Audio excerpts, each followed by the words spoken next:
and welcome back to Small Caps. I'm your host, Jess Holland. I am delighted to be interviewing Andrew Dornan, who is the Executive Director of James Bay Minerals. The company has just listed on the ASX, with the IPO being oversubscribed. Hi, Andrew. It's great to have you. Hi, Jessica. Thanks for having me. Now, Andrew, congratulations on getting through with your IPO and your ASX listing. Can you please tell our audience, a little bit more about the company's $6 million IPO and why you think it was oversubscribed? Yeah, it was a fantastic result for us. We went out with a 3-week window thereabouts, and were able to close it in just over a week, which is pretty encouraging given how tight the market is at the moment. But we really feel it come down to the fundamentals of the offer that we put on the table. We have a really strong board who have extensive experience and success in the lithium space, right from exploration through to operations. So we felt that was really strong, as well as the corporate structure that we put forward, allowed a lot of investors to see that there's still a substantial amount of upside to what's to come. And critical to that the assets that we've acquired in the James Bay region are second to none. So, yeah, I think in the market, you're really looking to get rewarded for putting together a good offer, and we feel we have. Yeah, fantastic. And obviously being in lithium, it's a great commodity to be in, particularly, at this point in time. So that probably gave you some tailwinds as well with your IPO. Yeah, of course. Yeah. Lithium and that region in James Bay is quite a great spot to be at the moment. Yeah, highly prospective. Great. So with the capital now raised, what are your plans, for exploration with the 6 million that you've raised in the IPO?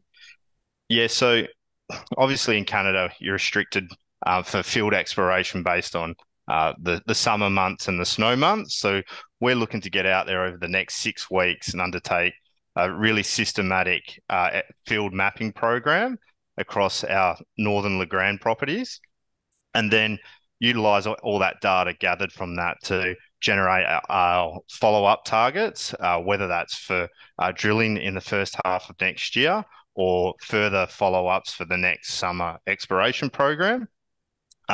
Within the region over the last kind of 3 months, there was significant wildfires in Quebec.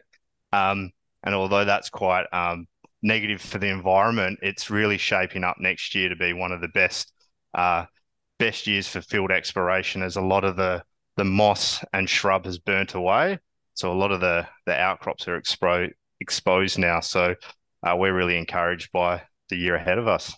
Yeah, fantastic. So now let's delve into the projects. So you have two projects in the James Bay region. So you have the Legrand and the Troilus projects. Can you tell us a little bit more about those projects? Yeah. So the Legrand project consists of 3 separate properties, being Jewel, Aero, and Aqua. And then the Troilus project is a single standalone project to the south, which is roughly 5 kilometres to the north of the Moblin asset. All fantastic grassroots exploration projects, which sit on what we see as 3 key ingredients for making a prospective lithium project. The first being that they sit in the right Archean rock age of 2.7 billion years old approximately, also on large regional faults or deformation zones, and close proximity to greenstone belts. So those 3 key ingredients are what we see as fundamental in being able to make a discovery of a giant LCT pegmatite. Wow. Okay, fantastic. So now moving over to the Troilus project. So now this project is in very close proximity to Sayona Mining's Mablin deposit. What does that mean for the potential of the Troilus project? Yeah, huge potential. The Moblin deposit is only 5 kilometres to the south of us, but I think it's not just the Moblin asset and the Troilus proximity for that region. I touched on the 3 key ingredients previously, and where all our projects sit, they're all on trend from large to giant deposits, like your Patriots CV5 asset. where Aero, Aqua, and Joule sit are all on the same geological trend as those projects. And we believe that whole region is really ripe for further discoveries over the coming years. Fantastic. Now, you already mentioned that you put together a very strong team, with very strong industry experience. Can you tell our audience, who you have involved and what they specifically bring to the table? Yeah, sure. So, yeah, great team. Industry, the industry experience that we have within a junior mining company is probably unseen or unheard of. Probably start with our chair, Gerardo Donovan, who's the CEO of Battery Age Minerals, CEO MD, recently MD. They have a hard rock asset in Thunder Bay in Ontario.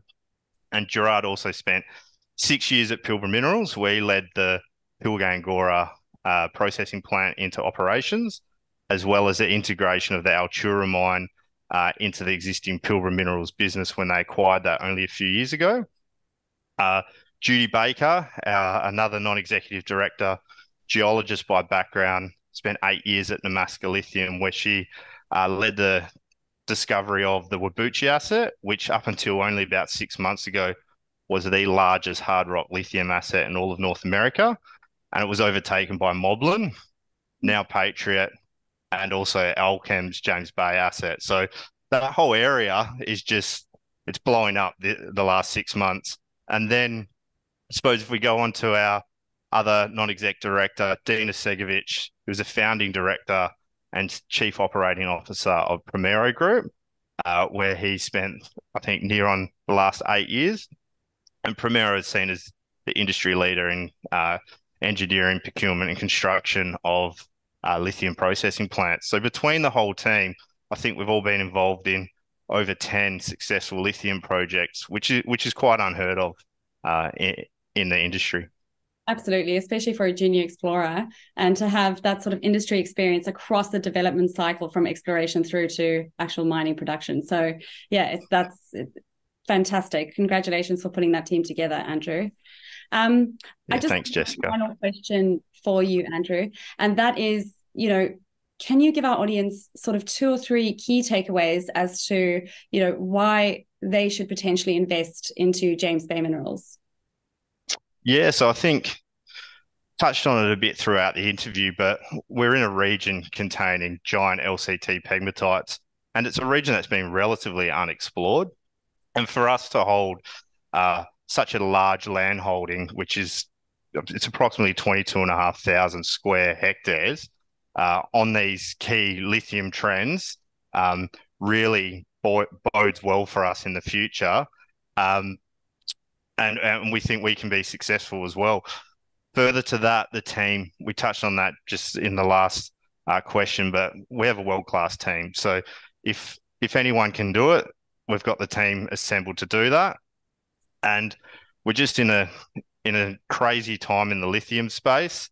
And we feel that we've managed to acquire some very quality assets in a region that has really taken off in the last 6 months, and we got ahead of the trend. And we're a Canadian-focused lithium explorer. We're not an existing gold company that's pivoting to lithium in James Bay.